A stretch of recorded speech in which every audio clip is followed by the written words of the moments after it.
क्या बोलेंगे? पेडिसिल, ठीक है। या इसी को हम क्या बोलते हैं? पुष्प वृंत, ठीक है। ऐसी डंडी या ऐसा वृंत जिसपे क्या लगा रहता है? पुष्प, उसको क्या बोलते हैं? पुष्प वृंत। और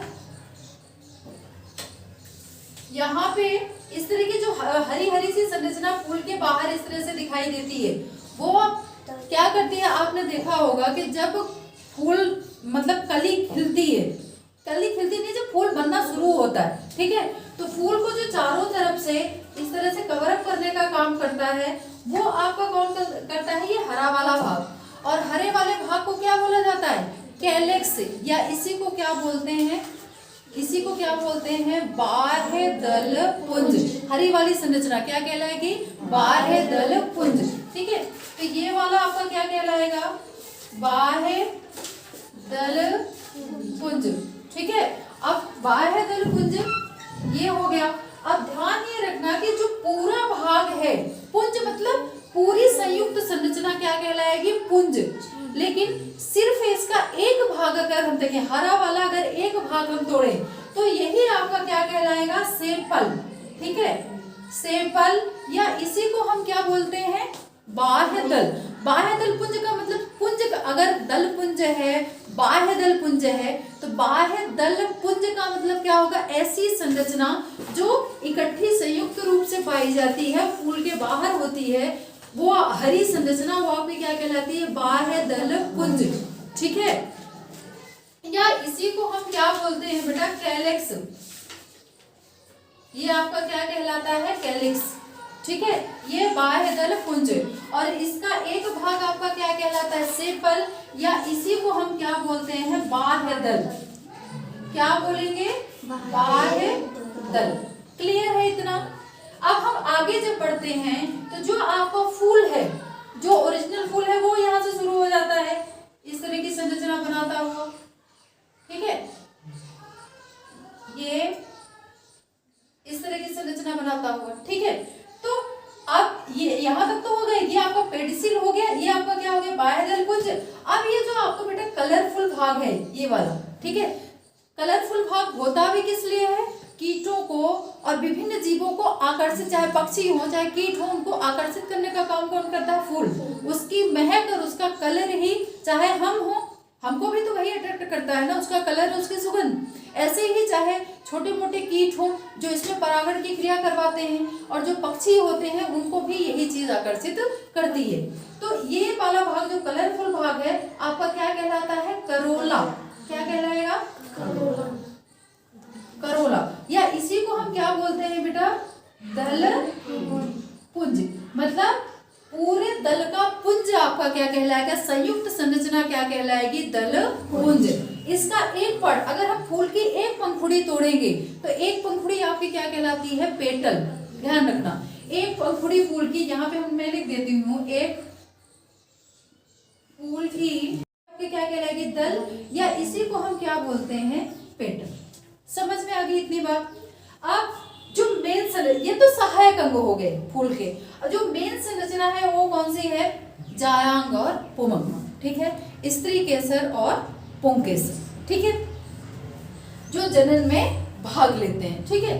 तो यहाँ पे, यहाँ से लेकर यहाँ तक। अच्छा, एक चीज और ध्यान रखना, फूल के सबसे नीचे जहाँ पे फूल बैठा हुआ होता है, जिसमें रखा हुआ होता है, वो आपका क्या कहलाता है? थैलस। थोड़ी सी पूरी संरचना क्या कहलाएगी? थैलस।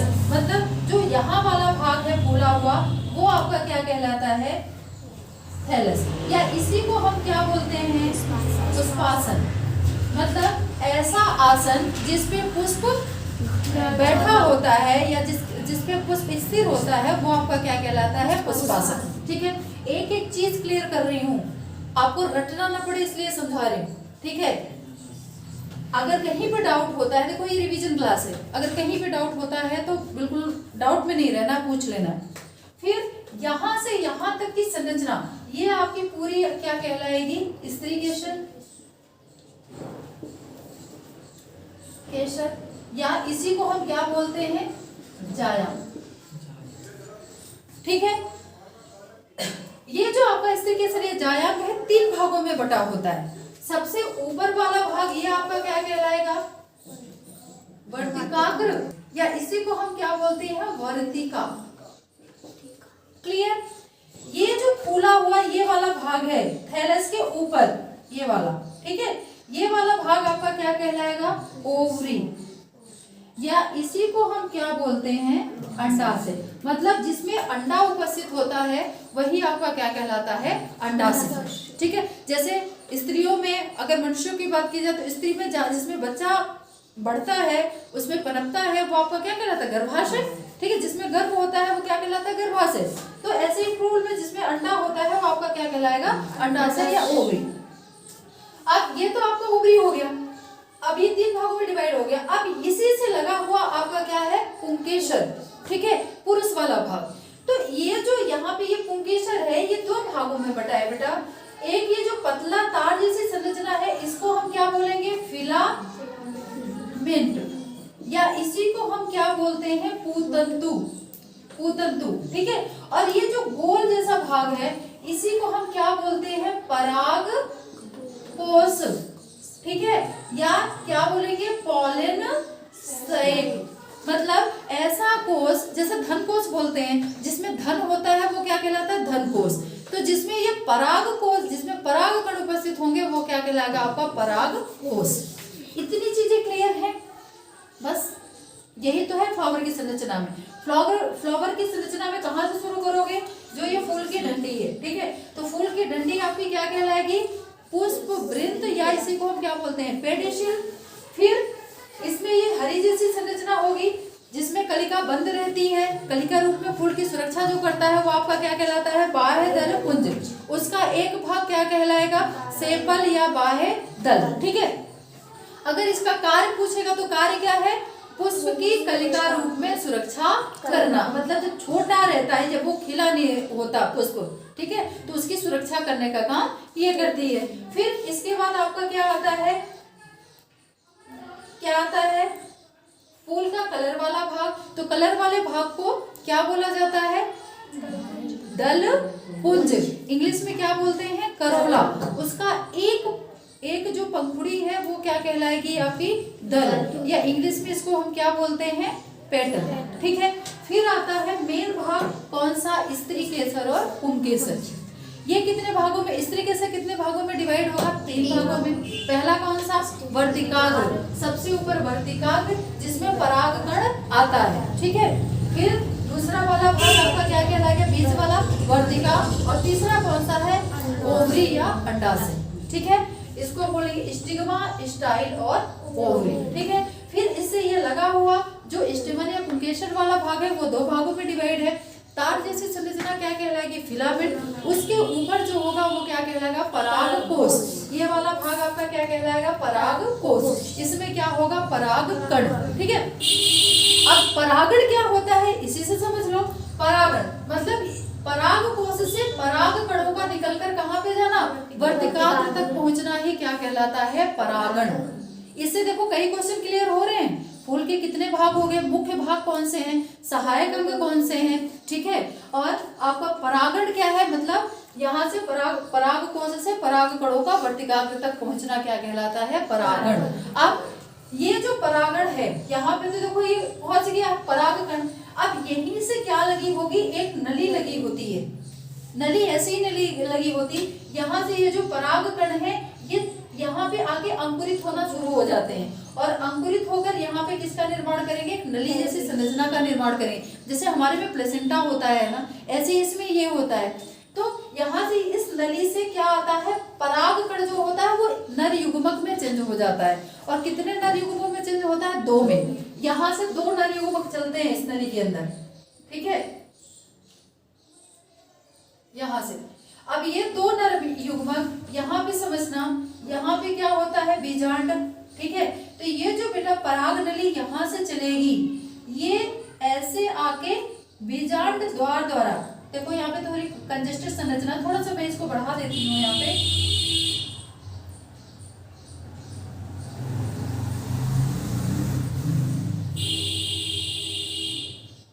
ये जरूर टेढ़ा हो जाता है, एक तरफ की तो बन जाएगी।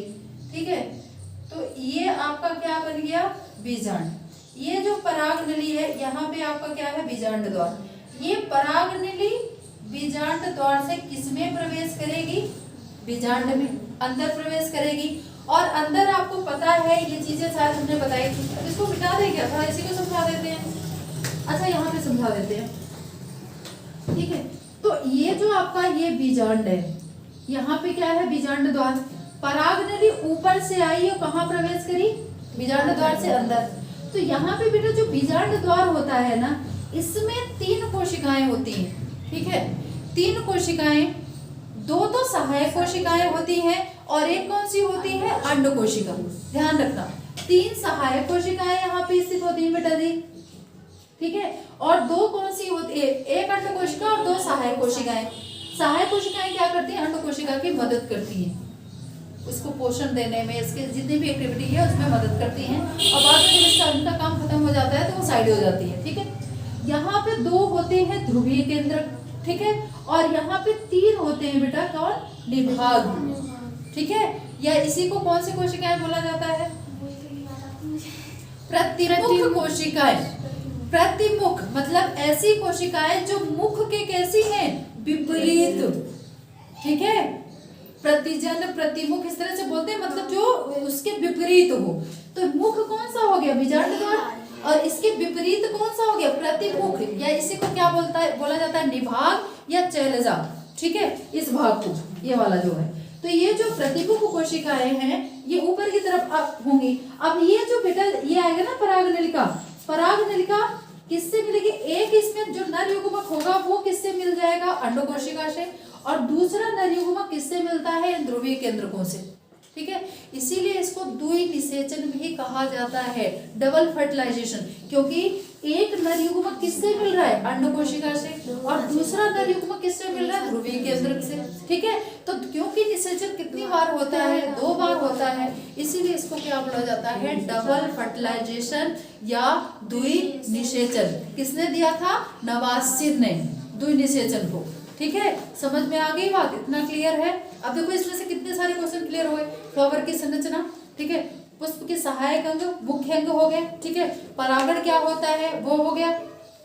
परागनलिका बीजांड में कैसे प्रवेश करती है, ठीक है। फिर द्विनिषेचन क्या है? द्विनिषेचन की खोज किसने की?